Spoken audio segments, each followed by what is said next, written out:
orang-orang yang benci kepada kaum muslimin, tidak suka dengan ukhuwah Islamiyah yang ada di tengah-tengah umat Rasulullah, mereka coba untuk terus membenturkan semuanya. Maka apabila kita tidak hati-hati, kita akan menjadi sasaran adu domba mereka. Mengingat yang namanya setan baik dari kalangan jin dan manusia, mereka tidak akan pernah rela Bani Adam khususnya umat Rasulullah Muhammad sallallahu alaihi wasallam hidup adem, hidup tentrem. Mereka tidak akan pernah rela. Bagaimanapun caranya, ada celah sedikit sekalipun, maka mereka akan memanfaatkan semuanya, termasuk diantaranya celah perbedaan, celah ketidaksamaan yang ada di tengah-tengah kaum muslimin. Makanya di sini Allah mengingatkan kepada orang-orang yang beriman, wala takunu minal musyrikin, dan janganlah kalian menjadi sebagaimana orang-orang musyrik.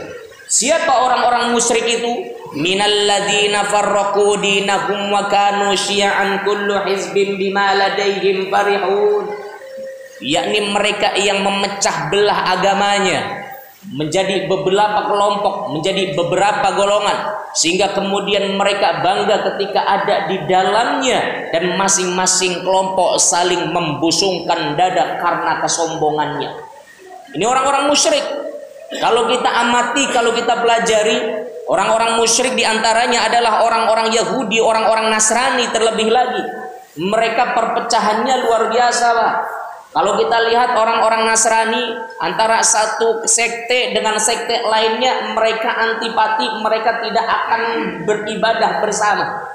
Makanya gereja macam-macam. Ada gereja Pantekosta, ada gereja Katolik, ada gereja Advent, ada gereja HKBP.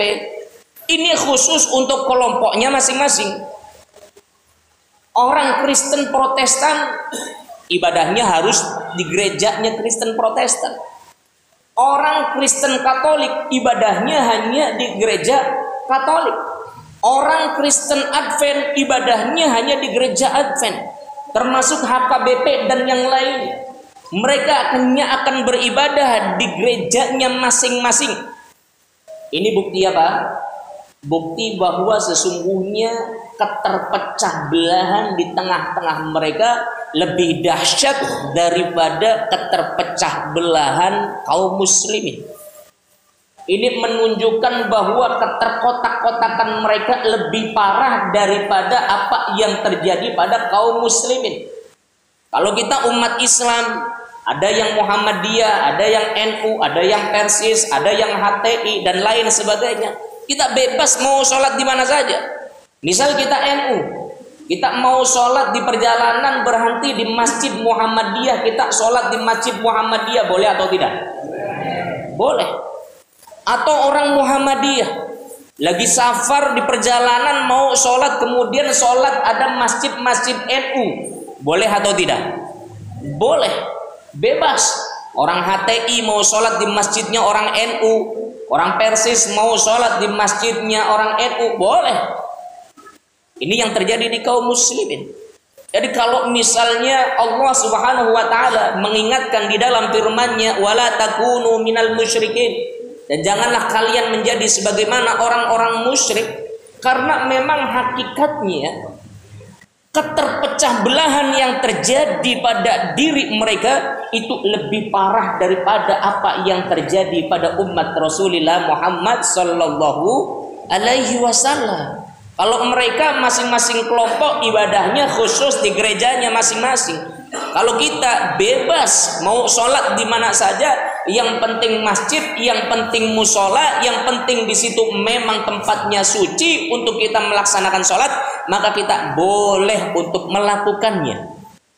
Cuma masalahnya, apa yang terjadi pada orang-orang musyrik, keterpecah belahan mereka pada diri mereka masing-masing kelompoknya, sekarang lambat laun sepertinya sudah mulai ditiru oleh kaum muslimin. Kalau orang-orang musyrik, mereka kan hanya tempat ibadahnya. Orang Kristen Protestan sholatnya ya di gereja Protestan. Katolik sholatnya ya di gereja Katolik ataupun yang lainnya. Oh, umat Islam enggak Pak Ustadz? Iya enggak, tapi umat Islam sudah lambat menuju ke arah sana. Dilihat dari bagaimana kecenderungan umat Islam terhadap tokoh-tokoh agamanya. Kalau orang NU dengerin pengajiannya, pengajian orang NU saja, jangan yang lain. Kalau orang Muhammadiyah dengar ceramahnya orang Muhammadiyah saja, jangan yang lain. Kalau orang Persis dengar ceramah orang Persis saja, jangan yang lain. Kalau orang Salafi dengar ceramahnya ustadz Salafi saja, jangan yang lain. Pokoknya jangan dengar ceramah ustadz, ulama, kiai, jangan dari kelompok lain. Kalau kita mau ngadain pengajian, usahakan yang ngisi pengajian dari kelompok sendiri. Kalau bukan kelompok sendiri, jangan didengarkan omongannya. Ini embrio keterpecah belahan di tengah-tengah kaum muslimin yang saya yakin lambat laun akan menuju pada kondisi yang sama yang terjadi pada orang-orang musyrik. Kalau orang-orang musyrik kan sudah tataran tempat ibadahnya. Kalau umat Islam baru tataran ustadznya saja. Makanya saya di beberapa tempat ketika ngisi pengajian, kemudian saya nggak dipanggil lagi, dengar-dengar selentingan katanya Ustadz Fahmi bukan Ustadz Sunnah, Ustadz Ahlul Bid'ah. Ada lagi yang ngomong radikal Ustadz Fahmi sih, aja diundang maning, garis keras. Kalau mengundang penceramah, jangan yang radikal, jangan yang garis keras. Subhanallah. Padahal saya sendiri tidak pernah mengajarkan kepada jamaah, termasuk ke anak saya sendiri. AA ada penceramah di masjid, dengarkan pengajian di sana. Ada yang ngomong yang mengisi pengajiannya golongan Salafi Ustadz, enggak apa-apa, dengarkan. Yang ngisi pengajian golongan NU, dengarkan. Kenapa? Karena yang namanya mencari ilmu, yang namanya mendengarkan nasihat, ingatlah apa yang pernah disampaikan oleh Sayyidina Ali bin Abi Thalib, undur ma qala wala tandur man qala. Perhatikanlah apa yang diucapkan, jangan memperhatikan siapa yang mengucapkan. Sekalipun yang mengucapkan bukan dari kelompok kita, akan tetapi ketika apa yang diucapkannya itu mengajak kita untuk taat kepada Allah Subhanahu wa taala, maka wajib bagi kita untuk sam'an wa ta'atan. Wajib bagi kita untuk mendengarkan dengan penuh kemuliaan. Ini prinsip orang beriman, Pak.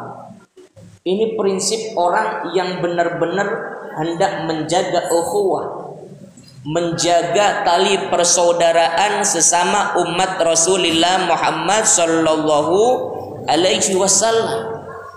Saya ingatkan kepada jamaah, ingatkan kepada anak, kepada murid pun saya sampaikan, ngaji silakan ngaji.